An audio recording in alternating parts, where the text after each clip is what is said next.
Hello à tous. Alors il y a quelques temps, j'ai posé la question sur les réseaux sociaux de sujets que vous aimeriez que je développe.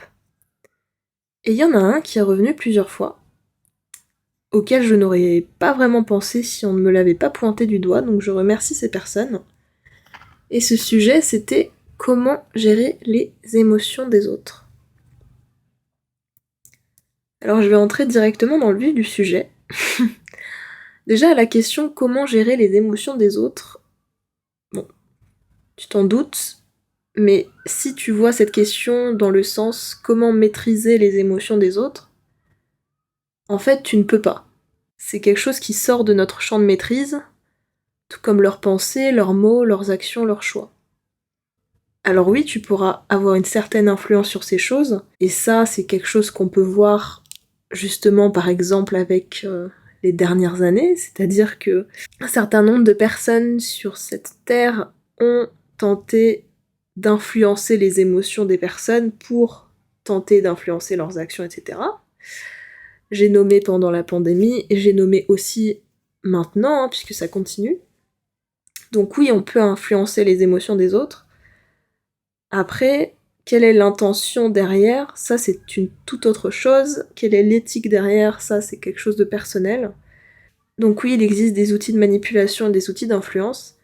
Après, je vais pas prendre le problème sous cet angle. Dans tous les cas, c'est important de retenir que les émotions vécues par tout un chacun, ça appartient à tout un chacun.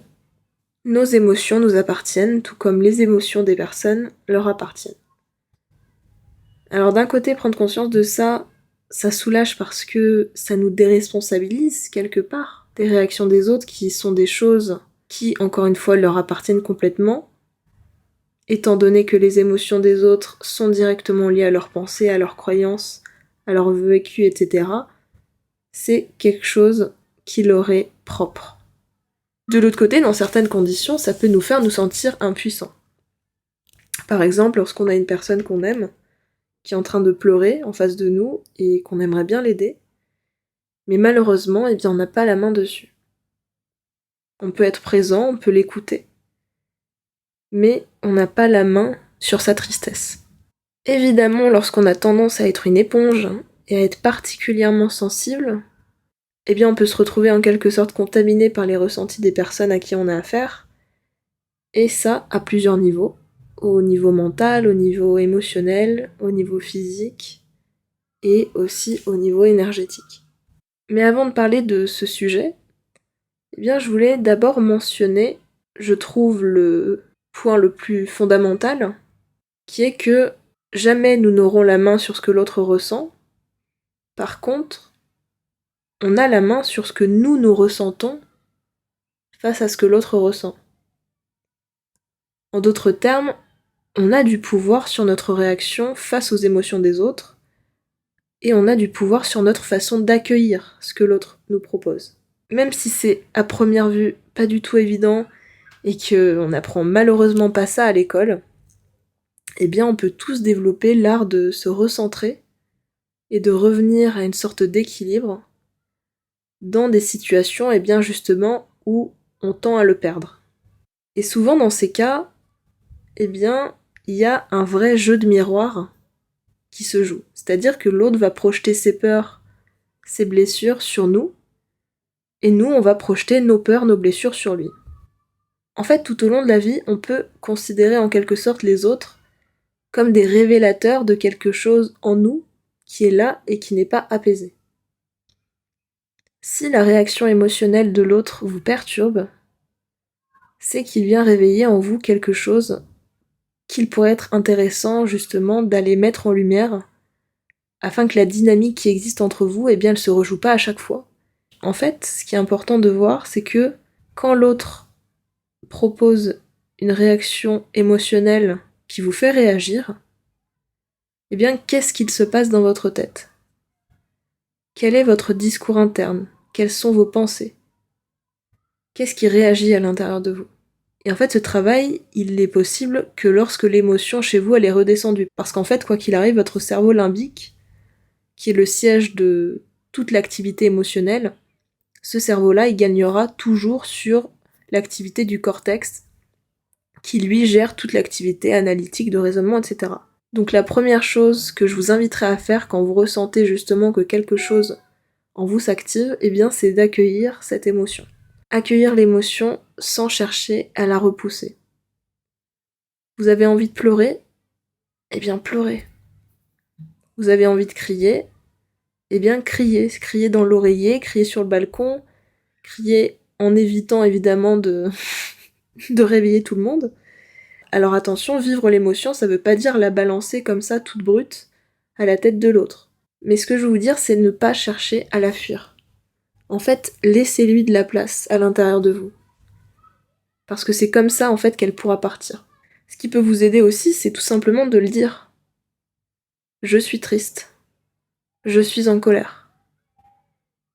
Le dire, ça permet d'extérioriser, et ça permet justement d'ouvrir la porte pour que l'émotion, elle puisse partir. Et une fois que l'émotion elle est partie, eh bien la deuxième étape, ça va être d'aller chercher en vous ce qui s'est réactivé. Qu'est-ce qui s'est passé à l'intérieur de vous?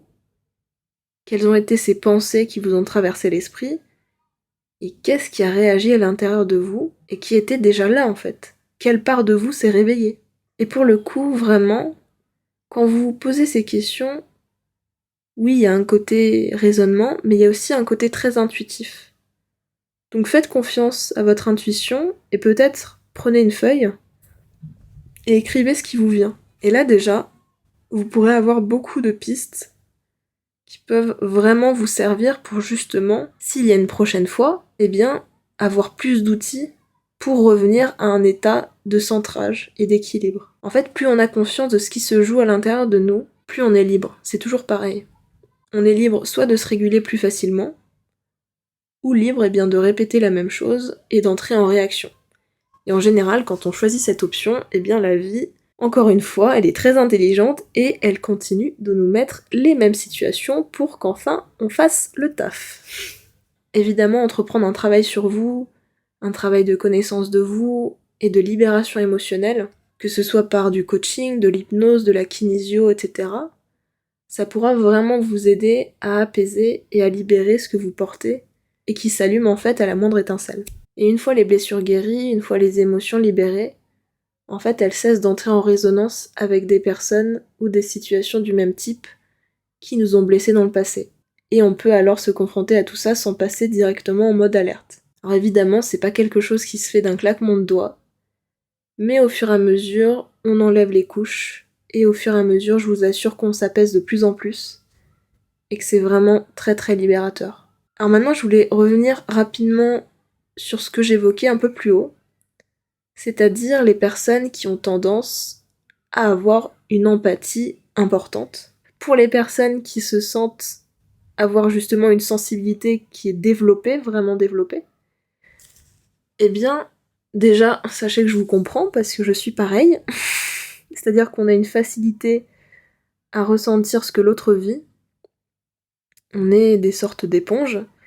Et ça a un côté très très bénéfique parce qu'on peut se synchroniser facilement avec les autres. On peut vraiment vraiment comprendre ce qu'ils traversent. Et quand on est accompagnant, eh bien c'est vraiment jackpot parce que ça permet de créer un climat de confiance, un climat de sécurité, d'empathie, de présence à l'autre, de compréhension qui est très très bénéfique. Après, l'autre revers de la médaille, eh bien, c'est qu'on peut se prendre des vagues d'énergie et des émotions négatives qu'on peut avoir du mal à dégager de nous. En gros, si on n'arrive pas à se protéger de ça, eh bien on récupère des choses qui ne nous appartiennent pas et qui peuvent venir avoir un impact sur notre vie, sur notre quotidien. Pour le coup, si vous êtes sensible à ça, eh bien sachez qu'il y a des protocoles qui existent pour justement se protéger des énergies extérieures qui sont basses. Alors pour le coup, vraiment aller vers les choses qui vous parlent, encore une fois, il y a des protocoles de visualisation. Par exemple, visualiser une bulle autour de vous que vous pouvez venir complexifier en ajoutant des couches, en mettant de la couleur, de la texture, etc.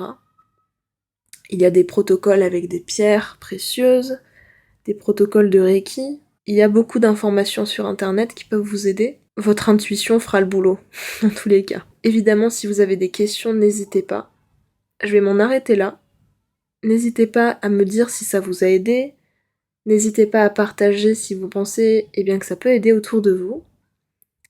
Abonnez-vous si vous aimez ce que je propose, et dans tous les cas, je vous retrouve la semaine prochaine pour une prochaine vidéo.